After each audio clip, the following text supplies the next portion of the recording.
Nima uchun farzand tug'ilganda, raddomda onaning qornidan farzand dunyoga kelishligi bilan taroziga qo'yib tortilinadi. Chaqaloqni vazni o'lchaniladi. Nima uchun? Kimga keragi bor bu vaznni? Kim uchun qiziq bolani necha kilo tug'ilganligi? Buni bir ahamiyatli talabi bor ekan. Eskilarimizdan qo'ygan go'zal an'ana bor ekanki, buni ayoli homilador bo'lgan, shunaqangi bir oilalar eshitsa qani. Qaysi bir ayolki tug'sa farzandini kilosi o'lchanadi. Nima uchun? Chunki onaiki 9 oy vujudida bamisol bir go'shtni ko'tarib yurdi. Farzand go'sht. U necha kilo tug'ilishligiga qarab 3 kilo bo'ladimi, 2,5 kilo bo'ladimi? Ana shuncha go'shtni iste'mol qilishligi kerak bo'ladi ayol kishi.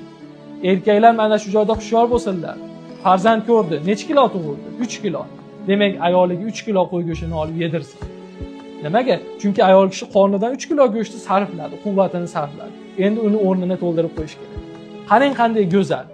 Ayol baquvvat bo'ladi. Ko'p qaynalar yoki qaynatalar yoki oila a'zolari